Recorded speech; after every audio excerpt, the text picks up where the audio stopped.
Bulletin का करते हैं आगाज। पाकिस्तान का पहला कमरी मिशन IQ कमर आज चीन से रवाना होगा। मौसम की सूरत हाल को मद्देनजर रखते हुए चैंग E6 की रवानगी का वक्त तब्दील कर दिया गया। मिशन चीन के हिनान स्पेस सेंटर से 2:18 पर खला में भेजा जाएगा। पाकिस्तान का सैटेलाइट मिशन 3 से 6 माह तक चांद के अतराफ चक्कर लगाएगा। दूसरी जानिब नई हुकूमत के पहले 6 माह में 6,91,136 मैट्रिक टन गंदम दरामद की गई है। बात करेंगे अपने नुमाइंदे अलीम मलिक से। अलीम बताइए, पहले माह 6,91,136 मैट्रिक टन गंदम दरामद की गई।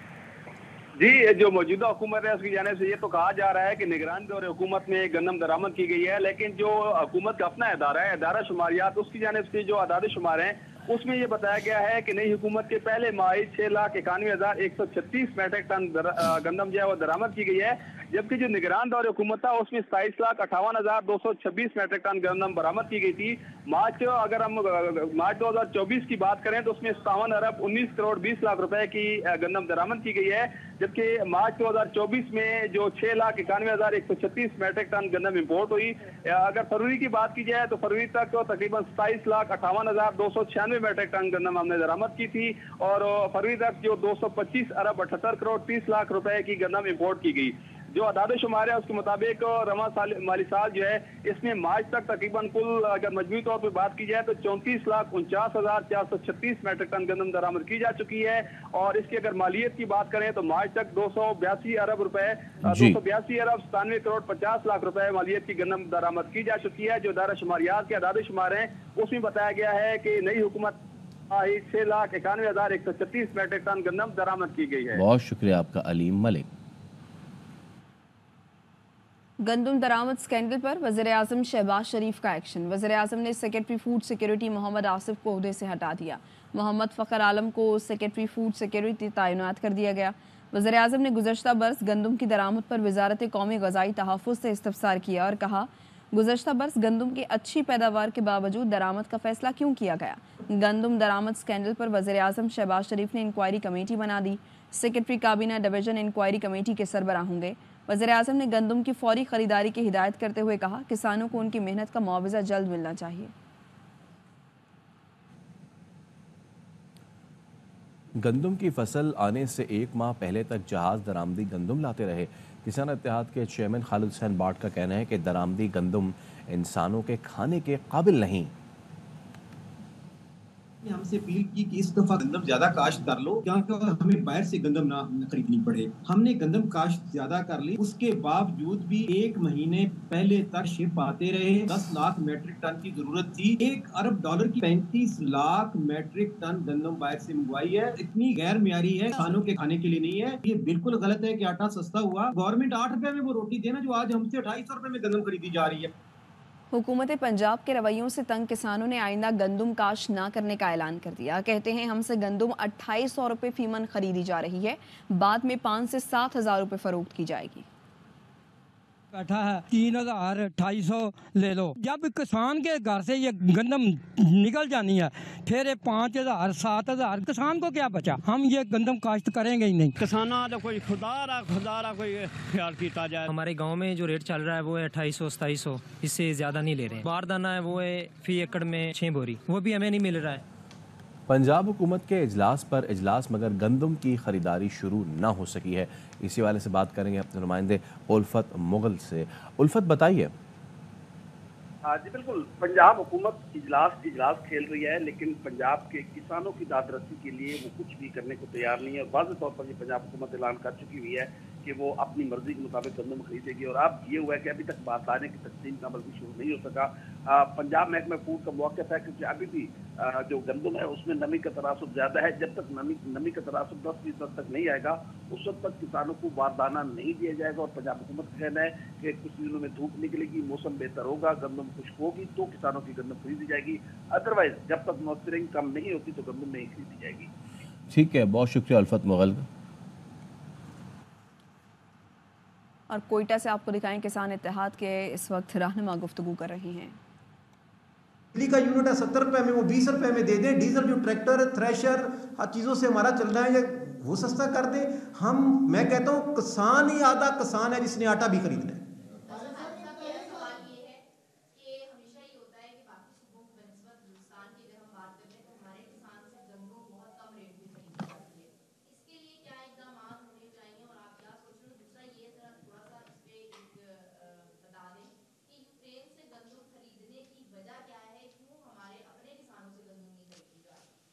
जी, वजह तो सब आपके सामने, सारा दिन चैनल आजकल एक ही खबर चल रही है कि यूक्रेन से जो गंदम आई है, वो इधर प्रेस कॉन्फ्रेंस से स्टार्ट मैंने किया था और उसके बाद वो लीड मिलती मिलती वो आगे बहुत आगे बात चली गई।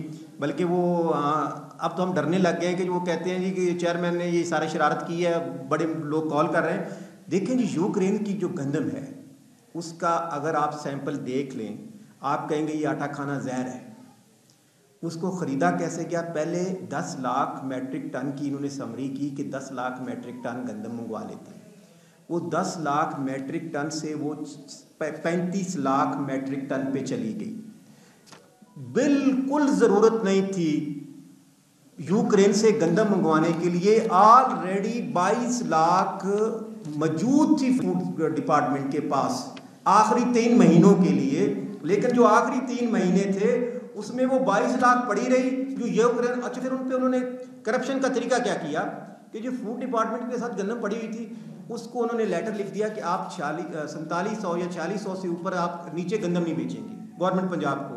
जो बाहर से गंदम आई थी उसको उन्होंने कहा कि आप 4500 में बेच दें। अब फ्लोर मिल वाला 4500 वाली ले रहा था, 4600 वाली नहीं ले रहा था, तो वो गंदम भी बच गई और जो उसको फायदा तो उस बंदे को देना था, गंदम तो उसकी बेचनी थी जो बाहर से आई थी। तो इस वजह से ये करप्शन हुआ।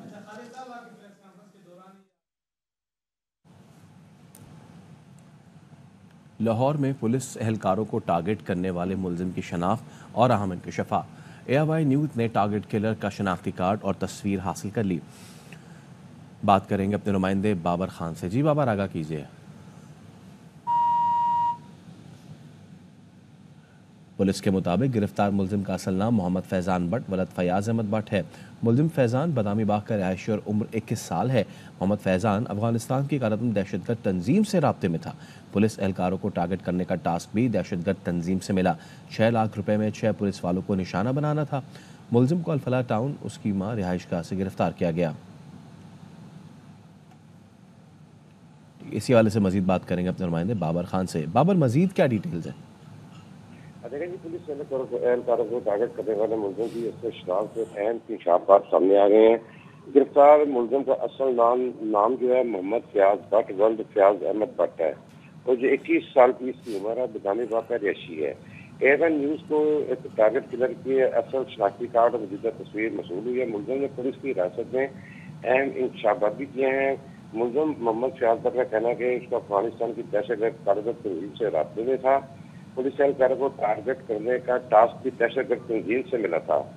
6 लाख रुपए में 6 पुलिस वालों को शहीद करना था। मुलजिम का तराफी बयान है ये।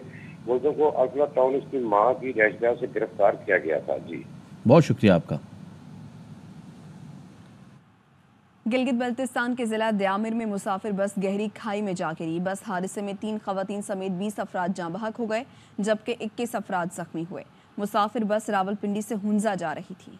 उधर फैसलाबाद के इलाके गुलशन मदीना में कपड़े के ताजर ने अपनी 2 बीवियों, 3 बेटियों और 1 बेटे को कत्ल करके खुदकुशी कर ली। पुलिस का कहना है ताजर ने कारोबारी नुकसान और माली परेशानियों से तंग आकर इंतहाई कदम उठाया। और बिलावल भुट्टो जरदारी 5 माह की नन्ही हया के लिए उम्मीद की किरण बन गए। हया को 63 करोड़ रुपए की दवा की जरूरत थी। एंकर पर्सन और एक्टर शफात अली ने पोस्ट शेयर की और बिलावल को टैग किया। शफात ने बताया 5 मिनट में सिंध हुकूमत की तरफ से फ़ोन आया कि यह अब हमारी बच्ची है। सूबाई हुकूमत ने 51 करोड़ रुपए की रकम मंजूर कर ली। बानी PTI की जिना हाउस हमला समेत 3 मुकदमात में 10 मई तक अबूरी जमानत में तोसी कर दी गई। लाहौर की इंसदाद दहशतगर्दी अदालत के जज अरशद जावेद ने जमानत की दरख्वास्त पर समाअत की। अदालत ने हुक्म दिया आइंदा समाअत पर मुलजिम की वीडियो लिंक के जरिए पेशी को यकीनी बनाया जाए। अदालत ने बानी PTI के वकील को भी दलाइल के लिए तलब कर लिया।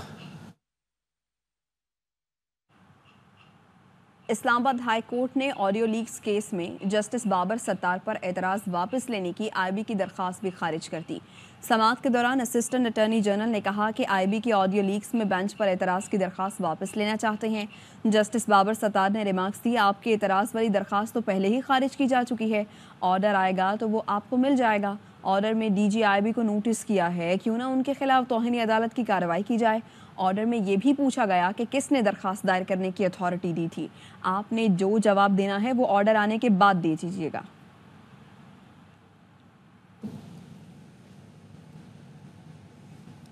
सुप्रीम कोर्ट ने फैज़ाबाद धरना केस समाअत के लिए मुकर्रर कर दिया। चीफ जस्टिस की सरबराही में 3 रुकनी बेंच 6 मई को समाअत करेगा। सुप्रीम कोर्ट ने मुताल्लिका फरीक़ैन को नोटिस जारी कर दिए। वफाकी हुकूमत की जानिब से फैज़ाबाद धरना कमीशन रिपोर्ट पेश की जाएगी। फैज़ाबाद धरना इंक्वायरी कमीशन ने अपनी रिपोर्ट 16 अप्रैल को वफाकी हुकूमत को भिजवा दी थी। रिपोर्ट में 2017 के धरने की जिम्मेदारी उस वक्त शहबाज शरीफ की वज़ारत आला में क़ायम मुस्लिम लीग नून की पंजाब हुकूमत पर आयद की गई है।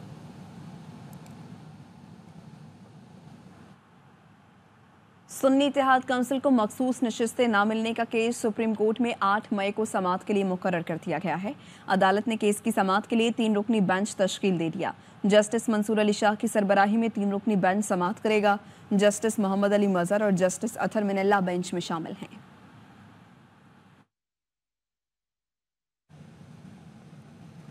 सुप्रीम कोर्ट में जुडिशल कमीशन का इजलास आज से पहर 3 बजे होगा। जुडिशल कमीशन इजलास की सदारत चीफ जस्टिस काजी फाइज ईसा करेंगे। आला अदलिया में जजेस तकर्रियों के तरीक़े के हवाले से क़वायद का जायज़ा लिया जाएगा।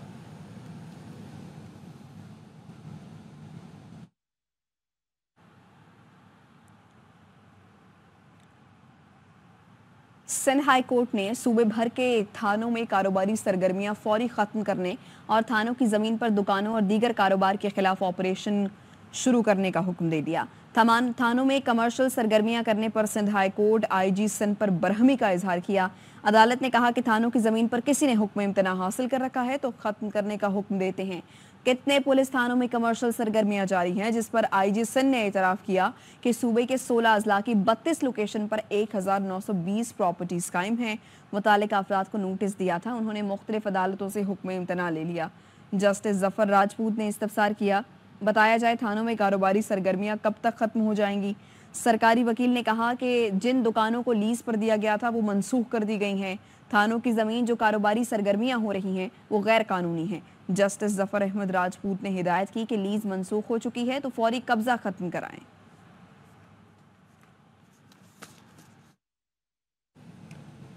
लाहौर हाई कोर्ट ने स्कूल टीचर से ज्यादती के मुलजिम की 14 साल सजा का रद्द करार देकर मुलजिम अमजद अली को रिहा करने का हुक्म दे दिया।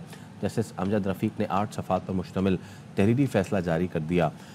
लाहौर हाई कोर्ट ने शक का फ़ायदा देते हुए मुलजिम को बरी किया। तहरीरी फैसले में लिखा, वक़ूए के FIR 5 रोज़ बाद दर्ज हुई। मुतासरा स्कूल टीचर ने 3 रोज़ तक किसी को वक़ूए के बारे में नहीं बताया। मुतासरा खातून ने पुलिस को वाक़े की फ़ौरी इत्तला भी नहीं दी। ताख़ीर से मुकदमा दर्ज करने पर शक व शुबहात पैदा करता है। यदि डॉक्टर के मुताबिक भी कोई नमूना मुतासरा खातून के जिस्म से नहीं मिला। इसहाक डार वापस आ गए हैं और अब वजारत खजाना के ऊपर बैठेंगे। डिप्टी वज़ीर आज़म बनकर इसहाक डार भरपूर मुदाखलत करेंगे, जिसकी वजह से मसाइल भी बढ़ेंगे। लीगी रहनुमा मोहम्मद जुबैर कहते हैं मुश्किलात में इजाफा होगा। वजीर पीछे भाग रहे होंगे मगर इसहाक डार वक्त नहीं देंगे। वापस आ गए और वो फाइनेंस के ऊपर आके बैठ गए और वो बिल्कुल करेंगे, अमल दखल करेंगे, वो रह ही नहीं सकते उसके बगैर। वो इसी वजह से डिप्टी प्राइम मिनिस्टर बने, वही रन करेंगे और वही मैनेज करेंगे और उसकी वजह से मुश्किलात में इजाफा होगा, कमी नहीं होगी। और वो 10 और कमेटीज़ के चेयरमैन भी बनेंगे इसी डिप्टी प्राइम मिनिस्टर के बदले में। तो मुश्किलात में इजाफा होगा, लोगों के पास टाइम नहीं होगा, मिनिस्टर्स पीछे भाग रहे होंगे, फैसले रुके रहेंगे। So I think it's a very poor decision. PIA की निजकारी के लिए इज़हार दिलचस्पी की दरखास्तों में तोसी। इस्लामाबाद में वज़ीर निजकारी अलीम खान की ज़ेर सदारत निजकारी बोर्ड के इजलास में फैसला। इजलास में मजमूई तौर पर निजकारी के लिए 21 इदारों की फहरिस्त पर गौर किया गया।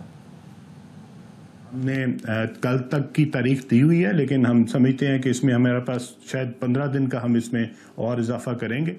वो 15 दिन इसलिए करेंगे क्योंकि इवन जो 10 लोग हमारे पास आए हैं वो भी, उसमें से भी बहुत सारे लोग चाहते हैं कि जी हमें इसमें थोड़ा सा टाइम दिया जाए। लोग अपनी ड्यू डिलिजेंस कर रहे हैं, लोग अपने पार्टनर्स अरेंज कर रहे हैं, लोग बाहर के पार्टनर्स जिन्होंने ऑपरेट करना है उनको अरेंज कर रहे हैं, बाहर की कंपनियों के साथ मुआहदे कर रहे हैं, तो वो सारे कंसोर्शियम की शक्ल में आएंगे। तो इसलिए अगर हम उनको आने के लिए और उनको अपनी डील्स मुकम्मल करने के लिए अगर उनकी तरफ से डिमांड आई है तो हम बिल्कुल उनको 15 दिन मैंने फैसला किया है, प्राइम मिनिस्टर साहब से मैंने इजाज़त ली है कि हम 15 दिन के लिए इसको। और खबर आपको दें कि वज़ीर आज़म का हुकूमत के पहले माह के दौरान 6,91,000 मैट्रिक टन गंदुम दरामद करने का नोटिस। वज़ीर आज़म का फरवरी 2024 के बाद गंदुम की दरामद जारी रखने पर तहकीकात का हुक्म जारी कर दिया गया है। Deputy bureau chief Islamabad Azhar Farooq इस मुतालिक हमें मजीद आगाह करेंगे। बताइए अजहर। जी, गंदम का वाफर स्टॉक मुल्क में मौजूद होने के बावजूद निगरान और हुकूमत में गंदम दरामद की गई थी और उसके साथ साथ जब मौजूदा हुकूमत आई तो उस दौरान भी गंदम दरामद का सिलसिला जो है वो जारी रहा। चुनांचे वज़ीर-ए-आज़म शहबाज शरीफ ने इसका फौरी तौर पर अब नोटिस लिया है और वज़ीर-ए-आज़म ने यह हिदायत किया है कि फरवरी 2024 के बाद गंदम की जो दरामद है उसको जारी रखने के हवाले से तहकीकात की जाए और वज़ीर-ए-आज़म की गंदम की दरामद जारी रखने और LCs खोलने के जिम्मेदारों का तयन की भी वज़ीर-ए-आज़म ने हिदायत की है। इस हवाले से वज़ीर-ए-आज़म ने सेक्रेटरी काबीना डिवीजन की सरबराही में 4 रुकनी एक खुसूसी कमेटी तश्कील दी है जो ये कमेटी इस हवाले से तहकीकात करेगी और कमेटी को यह हिदायत की गई है कि वो 4 दिन के अंदर अंदर तहकीकात करके वज़ीर-ए-आज़म को रिपोर्ट पेश करें। कमेटी गंदम का वाफर स्टॉक मौजूद होने के बावजूद दरामद जारी रखने के जिम्मेदारों का तहकीकात करके तयन भी करेगी। ठीक, शुक्रिया आपका आज़ाद। जुडिशल कमीशन ऑफ पाकिस्तान का जजेस की तैनाती के तरीक़ाकार पर इजलास ख़त्म हो गया। इसी वाले से बात करेंगे नुमाइंदे राजा मोहसिन एजाज से। राजा मोहसिन, बताइए इजलास में क्या कुछ हुआ? देखिए, ये जो इजलास था ये चीफ जस्टिस ऑफ पाकिस्तान की सरबराही में हुआ है जुडिशल कमीशन का और जजेस तैनाती के तरीक़ाकार के हवाले से ये इजलास था जो गैर मुअय्यना मुद्दत तक मुलतवी कर दिया गया है। इस इजलास में जो मोअज़्ज़ज़ मेंबर्स थे इस कमीशन के, उन्होंने शिरकत की जिसमें जस्टिस मंसूर अली शाह जो सीनियर प्यूनी जज हैं, इसके साथ साथ जस्टिस मुनीब अख्तर, जस्टिस अमीनुद्दीन खान और जस्टिस याहिया अफरीदी शामिल थे। इसके साथ साथ चारों हाई कोर्ट के चीफ जस्टिस साहिबान भी इसमें शरीक हुए, जबकि विफाकी वजीर कानून और अटॉर्नी जनरल फॉर पाकिस्तान और जस्टिस रिटायर्ड मंजूर मलिक भी इस इजलास में शरीक हुए। ज़राए का ये बताना है कि इस इजलास में जुडिशल कमीशन रूल्स में तरमीम के हवाले से अभी तक कोई फैसला नहीं हो सका और रूल्स की मंजूरी का जो मामला है उसे आइंदा इजलास तक अब मुलतवी किया गया है और ये इजलास गैर मुअय्यना मुद्दत तक मुलतवी किया गया है। बहुत शुक्रिया राजा मोहसिन। अमरीका में सहाफ़ियों को धमकियां किसी भी दौर काबिल कबूल नहीं। अमरीकी महकमा ख़ारिजा के तर्जुमान मैथ्यू मिलर कहते हैं अमरीकी वज़ारत ख़ारिजा के कॉन्फ्रेंस रूम में हर एक को किसी भी किस्म का सवाल करने की आज़ादी है। तर्जुमान ने मज़ीद कहा पाकिस्तान की इक़्तिसादी कामयाबी के लिए अमरीकी हिमायत गैर मुतज़लज़ल है। From all over the world, of any ethnicity, from countries all over the world, to ask whatever questions they want to ask us. Unfortunately, one of the sad features of social media is that people make all sorts of inappropriate comments and threats and intimidation. I see that on social media. I'm sure you do too. It doesn't make it acceptable in any way.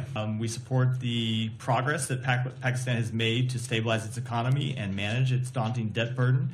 We encourage the government to prioritize and expand economic reforms to address its economic challenges.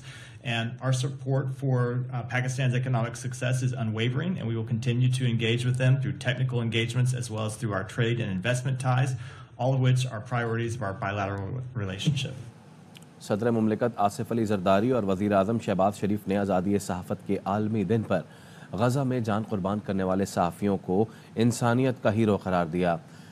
सदर आसिफ अली जरदारी ने अपने पैगाम में कहा कि सहाफ़ियों की security और सलामती के लिए मौसर इक़दामात की ज़रूरत है।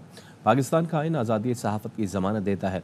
सहाफ़ियों को डर और खौफ से पाक माहौल फराहम करना है ताकि वो आज़ादाना तौर पर राय का इजहार कर सकें।